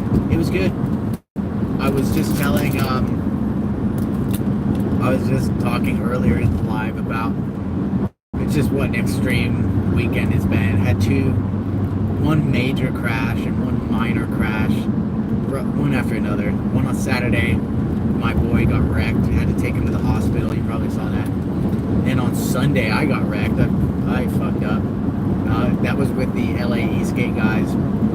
We were ripping all around town, went downtown, we did USC, we went up through Centurion Park or some park, I don't know, some beautiful park in LA. And then through USC, I had to make a sharp turn from the sidewalk into the road. Texture stuff there. Hit that, and the wheels slipped because they were bouncing on that texture, obviously. And I wasn't ready for it, and it flipped me on my back, then on my back and my neck. So I got some pretty bad whiplash right now, but I was able to get right back up on the board and ride through the rest of the ride. So it wasn't too bad. I was lucky to be wearing a helmet this time. But the ride was really great. I love that crew. They're so fun to ride with. Dude Sawyer, by the way, who runs it, is a total stand-up dude. He's always helping us out with boards, and he knows so much about them. All the people in LA with Rampages and Miles boards will hit him up anytime they got a question. It's really awesome. Wow, it's beautiful out there. I don't know if you guys can see that sunset, but it is just pretty. Yeah, there you go. A little more sunset. There we go.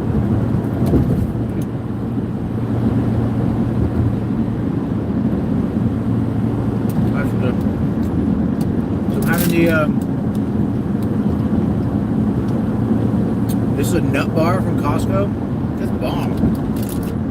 This is like my go-to snack on the road.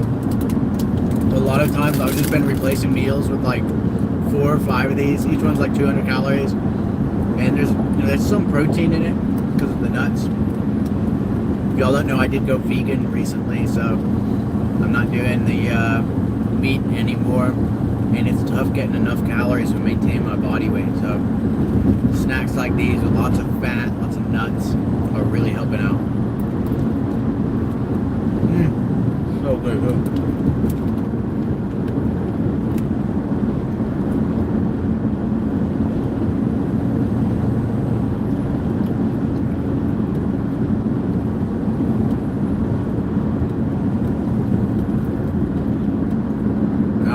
Bucket List Coach Web Show says, Super cool to have your own biz. I felt nervous at first. I've been in biz now since my 20s and now in my mid-50s. That is awesome, man. Congratulations. Definitely a marathon, man. Macy, damn, that's crazy. Hope to go skate with the LA guys soon. Been friends with Sawyer for a while. He's got me interested in e-boards and introduced me to Miles. No way. That's so cool, dude. Macy, that Sawyer introduced you. Really cool. You did wonder why I wasn't seeing steaks on your Instagram stories anymore. Yep. Yeah, so I made the leap about a little over a month ago, like 5 weeks ago. I feel great. I've been vegan.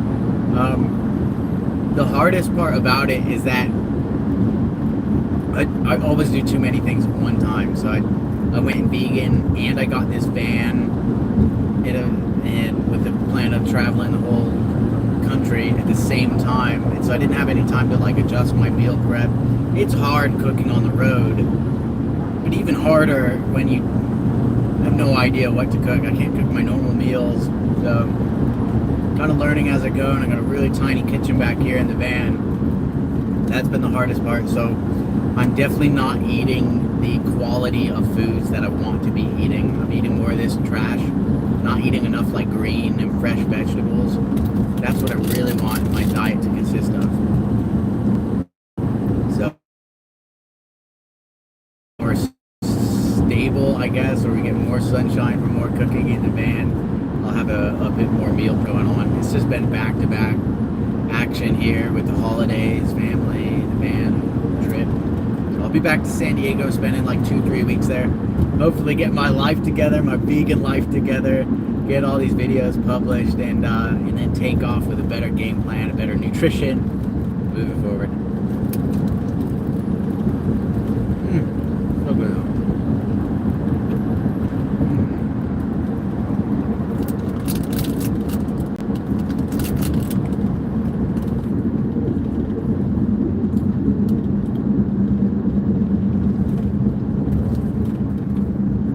Thank you, Macy. I appreciate it. Macy, are you vegan? Have you got any vegans in here watching? I've been the biggest like meat advocate my whole life because I grew up thinking you're not a man if you don't eat meat. And I guess I thought, well, the more meat I eat, the more of a man I am. Just stupid thinking. And a lot of that is embedded into us by the marketing for meat, by the meat industry and the people who sell meat. The man's meal, meat. But from what I've seen with actual scientific data, I think that may not be the case at all. I think you may actually be able to perform much better as a man. I know that it's much better for the environment, and I know it's much better for animals. Those are two facts. For performance, I think from the scientific data that you're actually going to perform a lot better as a man, physically, mentally, and even sexually on a vegan diet. That's from what I've seen. So for anybody who wants to be a man, I recommend really trying that vegan diet out.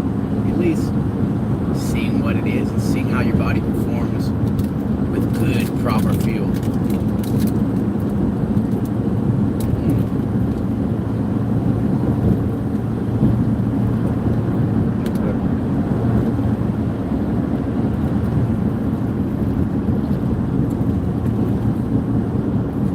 Alright. So I'm about 20 minutes from home. I'm going to tell you guys about some accidents I've had. Now that we're on the subject of crashing skateboards and stuff like that, I'm going to tell you about some car crashes after I hit the comments. Oh, great question. Macy is also vegan. Major props to you, brother. And he asked, how did Pete and I meet? That's a great question. So I want to film a series about this, kind of the genesis of our bike company. If you guys are interested, I'll put that together. It'll be kind of like talking and pictures, slideshow. But I'll give you the give you the backstory here. This is a much better topic than what I was going to talk about, so thank you. I was in China at the time, and I told you about my wine business, and then I was in the aviation industry after that. And kind of near the end of that job, I was about 2 years into that job in the aviation industry. I really wasn't feeling the future in it like I was before. I was in China, and at the same time, I was seeing there's a big need for protein in China. You couldn't find good protein supplements for people who go to the gym. It's either fake or super expensive. So I quit my job and started a protein company. Around the same time, I had this big apartment that I was renting, and I put one of the rooms up on Airbnb, and Pete messaged me, said, "Hey mate, I'm coming to China for a visa run. Can I stay at your place?" Whatever, Airbnb. So he comes, knocks on the door at like 3 a.m. and the dude's like dressed up in a leather jacket. He looks like Jason Statham meets Bear Grylls, like really cool dude. He's got the English accent. Experiences. So the next few days we bonded over telling, hearing each other's stories about these crazy experiences. We got that kind of entrepreneurial mindset, and we're both absolute go-getters. Whenever we want to go do something, go and do it. And so that's how we met. And how the e-bike company came is we were in China, and Pete, obviously wanted to explore the city. This was in Beijing, China. So I gave him my motorcycle to ride around. I had a little 70cc motorcycle. It was a lot of fun. He was riding that around China, around Beijing, and he sees all the electric scooters there. There's everywhere, electric scooters, little like moped style ride-along scooters. And that's how Chinese people get around. Like the average middle-class Chinese person has a little scooter. They ride to the grocery store. They take the kids to school on a little scooter. And a lot of Asia is that way. So Pete saw that, and he said, "Wow, these are really convenient. These are great." Which is where he was living at the time. And I just couldn't see it. I was not a big fan of that style scooter. I always cared a little bit about what people thought, and I thought I'd never be caught dead on one of these ugly pieces of crap. I want a real motorcycle. Or what's also really cool is electric bikes. How about instead of a scooter, like a cool electric bike? And I had the opportunity to try one a couple of years prior to that in my job. I just thought it was the coolest thing ever. I've been a cyclist a long time, and being able to ride faster and further was just like, duh, of course, yeah, that makes sense. That's the coolest thing ever. But I couldn't afford it. They were like $6,000. And so we started talking about why not electric bikes? Like that's something that would be really cool, a lot more approachable. More people, if you did it right and it was stylish, way more people would love those than a scooter. Excuse me. So we started looking for bikes that were already made in China, and this is, before we really had any business experience. And, you'd see this bike here and that bike there, and there's just nothing good. We were just looking for something that we could take and sell, and there was nothing out there. It's like the battery was crap, or all the parts were shitty, the frame was ugly, and pretty much all of them had like ugly ass batteries, wires everywhere. Just not something you would want to ride. Like you ride it around, your friends are gonna be like, "Yeah, that dork on an electric bike." But what we did see is like, oh, that's a really cool battery, or like that motor is like, I would like that motor on my bike. And so that's where it came from. We're like, dude, we're gonna do this. We're gonna have to make our own e-bike. And we found a really cool factory that was willing to work with us. We said, all right, we'll design it. You guys make it for us. And it took about a year and a half. We built 6 prototypes. After that year and a half, prototype, we launched the company on Indiegogo and told everybody we had 3 models we were starting with. This is what we've been working on. We're so hyped on these. It's a it's an electric bike that you would be proud to ride. We built it for us. Like, this is the electric bike I would want. It's fucking sick. It's got top line specs. It's got the power, the range, and it looks sexy. And we're gonna sell it not for $6,000 like these other guys, but for $1,000. And we had to do zero profit at that price, but we listed it up on Indiegogo at that price, and just flood of orders came in on day one, and it just blew up. Our goal was like $50,000, and we raised in 2 months. We did work our asses off for months and months and months leading up to it, but in the 2 months we were live, we sold $2 million worth of bikes, and that was in 2016. That was the start of our bike company. So it was just nuts. Pete and I, we got along really well. We each have our strengths and weaknesses, but we complement each other very well. That's how we met, and that's how we started FLX, the e-bike company. Pretty sweet. So we're gearing up to do another crowdfunding launch, just like that initial one with the BABYMAKER. This time hoping to raise $3 million. We were definitely in the right place at the right time when we launched the first one. There's a lot more competition now, so it's more challenging, but we also have more experience. So we'll see how it goes.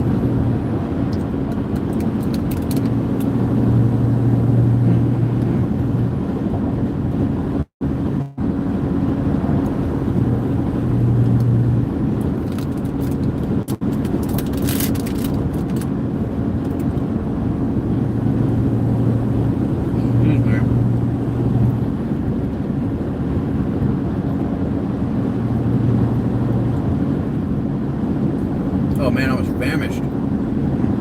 That's better. Alright. Let's check out the chat.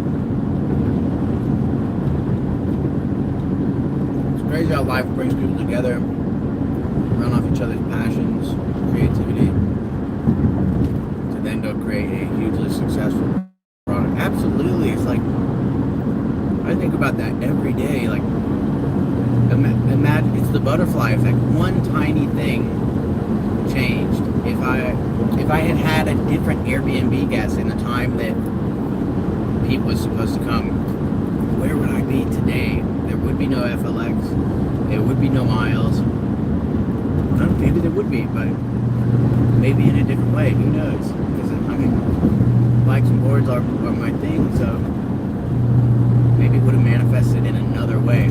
I don't know. Or maybe I'd be out pulling weeds. Who knows? Life is just crazy like that.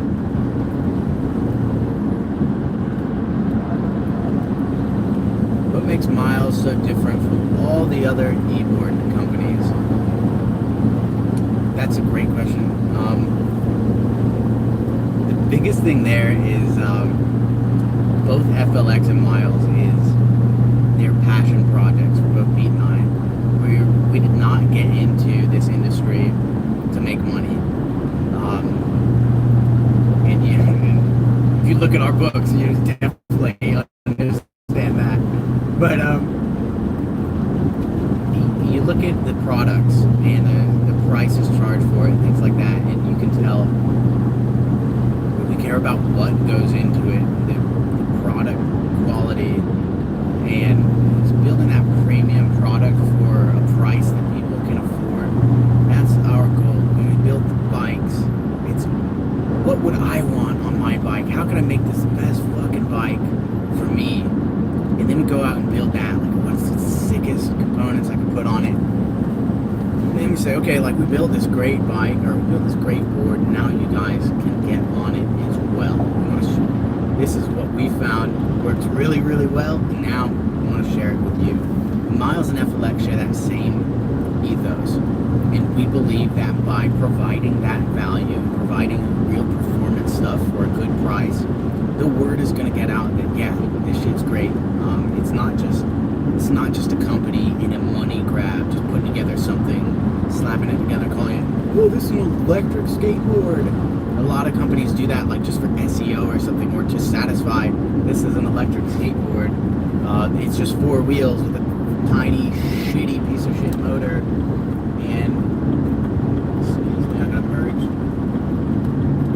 Piece of shit motor and like a potato for a battery, and you'll see see these things all day. If you go to China and go to wholesale markets, you can buy shit like that for like $30 for an electric skateboard.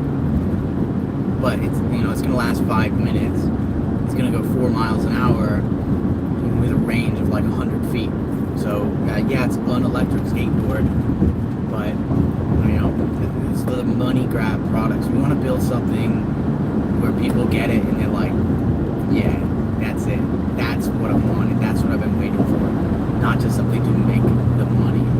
And so you see our whole company is people with a passion for the product. And we hire skaters, bikers. We build them because we love them. We share them with you because we love them. And we want more of them to be in the world. We want them to be better.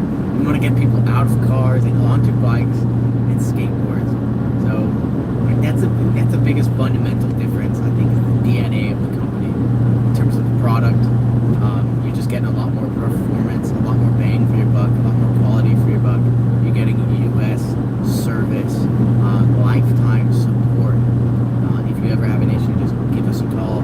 Try doing that with any other company. And that does cost us a lot of money, but as a Miles or an FLX rider, we feel that you deserve that as bare minimum in terms of support. Excuse me.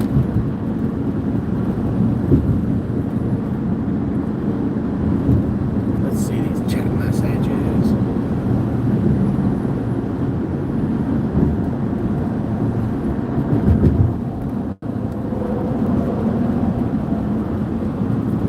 Macy asked, why would we buy your products over Boosted or Evolve, etc.? You can check out both their reputations. They both make good boards, actually. I'm not gonna trash on them at all. The Evolve GTR recently came out. It's $1,900. The Rampage also recently came out. We're charging $1,000. It's got bigger motors, it's got same spec battery, it's got same size tire, wider trucks. You take your pick. You know, you want $1,900 or something that we think is more badass, but maybe we spend less money on packaging and CGI in our videos. Which one will you pick? That's a very big value proposition of Rampage. Is, you know, you get the performance of a $1,900 board, but you're getting it for $1,000 instead of $1,900. The Boosted, all I gotta say about it, like, they do make cool boards for sure. They make scooters now. They basically haven't innovated on their original skateboard since they first made it, and now they make scooters. They do make good boards. I'll give them that, and they make quality stuff, which is great. It comes down to like what you want to get. You compare the Boosted Mini versus the Miles Dual, just in terms of form factor. Well, it's night and day. Miles Dual, you got carbon fiber, everything integrated, like modern, futuristic design, quiet, silent hub motors, efficient hub motors. And Boosted Mini, you still got loud ass belt motors, belts that break or need to be adjusted, giant battery case under the bottom. Just for me, aesthetically, it's a no-brainer. But everybody's got their own taste. Some people do prefer belts on a street cruiser. Not for me. Rampage does have belts, but you need that for when you're going off-road. Great questions, bro.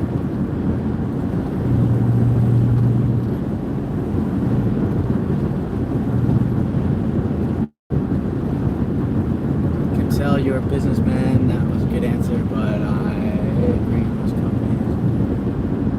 All products don't actually think about products. They hear business and see dollar signs. That's right, man. You're with Miles all day, all the way. I will one day get one. This money is so tight, bro. I hear you on that. Something always comes up. Bro, I absolutely hear you on that. Absolutely, man. Totally. Well, I'm not here to sell you a board or anything like that, but I am excited, Macy, for when you do get the board, to have another rider on Team Miles. I'm very excited for that. know that, you know, investing in a product like that, you know, whatever brand you choose, Miles, Boosted, Evolve, that's a lot of money, man. But the benefits of it are just insane. I would pay $5,000 for an electric skateboard if there weren't so many options for $1,000. You couldn't get one. I guess what I'm trying to say is the value it's brought my life is worth a lot more than $5,000, but the cost is only $800. And if you think about everything you've bought that you're happy about, it's because it does that. For example, this van has brought me so much value. I gotta focus on driving for a sec. Yeah, we're almost home already. Been live the whole way. I'm actually going, not home, but straight to the office. I'm gonna bust out the computer, start getting some footage uploaded. I'm cutting over 4 highway lanes right now, by the way, if I seem a bit distracted. Got it, one more to go. We'll get it next. Woo. Welcome to San Diego.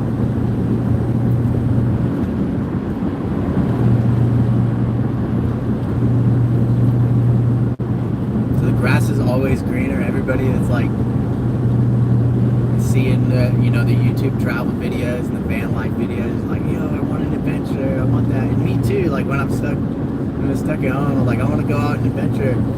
But also when I'm adventuring, I'm like, fuck, I want to go home. I just want to sleep in a bed tonight. I want to have food. I don't want to worry about internet. I want to chill. The grass is always greener. I'm really stoked to spend hopefully a few weeks in San Diego, relaxing, recovering from the injuries, getting caught up on work. That's gonna be really nice. Having constant access to power and Wi-Fi is gonna be huge. I'll get to the comments in just a second. The freeway's getting a bit hairy here. Thank you for everybody for sticking by for this live. About 5 minutes left. Once I get to the office, I'm gonna cut it. So any last questions, spit them out here, and I'll do my best to get to them. Oh, what a weird reflection on my face.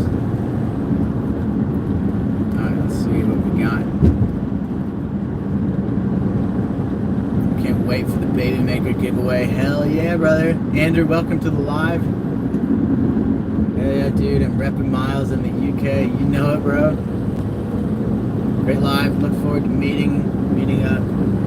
Send you info. Surf City Splash. Bucket list, brother. Thank you so much for joining. I appreciate that. Macy J. Quite enjoyed the interview, Q&A. Yo, me too, man. I appreciate your deep questions. It's really great to hear that from you, man. When I do get a Miles, are the remotes and board batteries airport safe? Depends on what you get. So we typically offer an airline-friendly battery with the dual. You can choose that as an option usually if we got them in stock. And that technically allows you to be able to carry it on through airport security. It's small enough that you can bring it as a carry-on. However, it's not guaranteed. I haven't had any issues with it in the States, and it should be internationally as well, but there's nothing we can do to guarantee that. So if you do travel with an electric skateboard, even if it has an airline-friendly battery, no matter what brand it is, definitely show up early just in case you need to give it to a friend in case they haven't, like, if they don't let you through with it. So you don't want to run into any issues and lose that board. I know Casey Neistat, I think, lost his Boosted that way. I almost lost mine in Tijuana that way. It's just a crazy story. But yeah, the Dual has an airline-friendly battery. The Rampage does not. The Rampage battery is so big that it's like 5 times higher than the legal capacity for any airline. All right, let's hit them comments. The Sprinter is an awesome van. Hell yes it is, Andrew. Thank you for that. Adventure is fun. Just got back from Cabo, Mazatlan, and Puerto Vallarta. It sounds like you did a cruise, is that right? I love cruises. Those are so cool. I think I did that exact same cruise. Cabo, Mazatlan, and Puerto Vallarta on Royal Caribbeans when I was like 12 years old. Almost home, baby. So excited about 2020. It's going to be bigger and better than 2019 for sure. Oh my God, it's going to be so exciting. So always living life on the edge a little bit, but that cliff keeps getting higher. Very, very exciting stuff. So right now we're off the freeway, by the way. We're on the border of Pacific Beach. So basically like all the fun and beach is that way. And then the more like industrial stuff is this way. A lot of like suburb residential stuff. And we're gonna be going that way to the office. The office is right across the street from a Harley Davidson dealership, by the way, which is pretty dope. Excuse me, pretty dope. I was listening to a podcast. If you guys listen to podcasts, I got a great recommendation. It's called Business Wars. It is so good, especially the guys doing business. You gotta listen to this podcast. Excuse me. It just talks about, for example, Harley versus Indian motorcycles. Their story of how Harley went and beat out Indian motorcycles and what struggles they face today. Pepsi versus Coke. Monster versus Red Bull. Just like really, Netflix versus Blockbuster. Just the stories of how these giant corporations went up against each other and what key plays they made to ultimately come out on top. Really fascinating. Harley it just had one, and it's really interesting, their history. So I love going into their shop and checking it out. They recently released an electric motorcycle, the Livewire. It's like 28,000 bucks. But really interesting to see them getting in the game. I think they released some electric bikes too, so they're getting into the electric bike business. Super fascinating. We'll see what they do with it. The bikes they released, I don't think they built. I think they just put their name on somebody else's bike, but it looks like they're looking to get into our business. Woo! Man, my throat hurts from talking so much. I'm gonna have a sweet recovery. Oh man, it's gonna be a great week here in San Diego. Not having to drive anywhere. Having internet. It's gonna be great. I've got like 5 vlogs, by the way, that are completely shot and being edited right now. I just need to get on the computer to be able to provide the feedback on those and upload. And it's the most time-consuming part of this thing is just uploading everything, and you got so many different platforms. It's insane. So in 2020, maybe I should make that a goal. It's hiring somebody to do all that, and that will allow me more time to focus on what I'm passionate about, what I'm good at, which is actually going out and meeting people and creating the content rather than uploading the content. I don't know, I'm always looking for things like that. Anything where I can spend less time on shit I don't like and more time on the stuff I'm good at. That's gonna be a big win. The biggest win I've had in that recently is 2 hires. I hired somebody to do all the editing for my vlogs, and that's been huge. So imagine like each of the vlogs that I make, probably about a 2 to 4 hour edit, and I'm trying to do 2 to 3 a week. That's, we'll call it 4 hours 3 times a week. That's 12 hours a week of time that I save, that I can put into the business, that I can go out and meet people.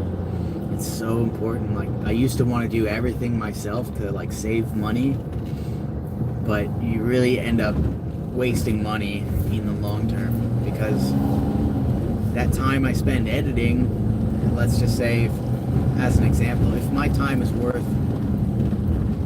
$50 an hour and I spend 4 hours editing a video, it costs me $200 to make that video. I can hire somebody to do that for maybe $20 an hour, so that's $80 to make that video. So immediately I've saved $120. But the bigger saving is the opportunity cost of that, because I could spend those, what I say, 4 hours editing a video, or I could pay somebody to do it, and I'll have 4 extra hours now to go out and call people who've been asking about our bikes and answer their questions and sell a bike to them. And now I've taken that 4 hours and I've sold 2 bikes. I've gotten 2 new riders on the movement, and the video still got edited, and I saved $120. So it's really small. It was really small thinking of me to want to do everything myself just to like save the money. That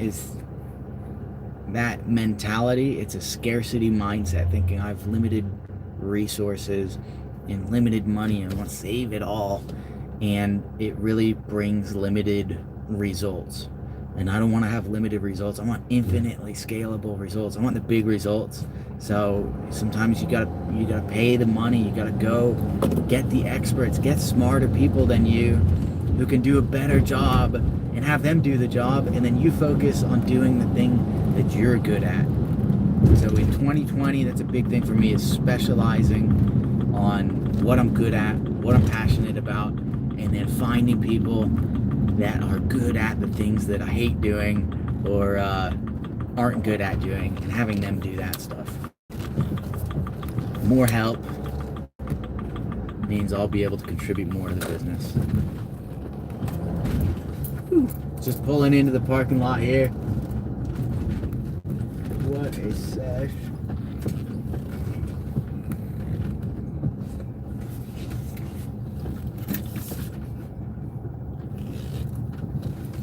Alright guys, I'm back at work now. Oh man, I can't believe this. I'm gonna bust out the computer, get some stuff uploaded, get some work done, and then have a sweet sleep.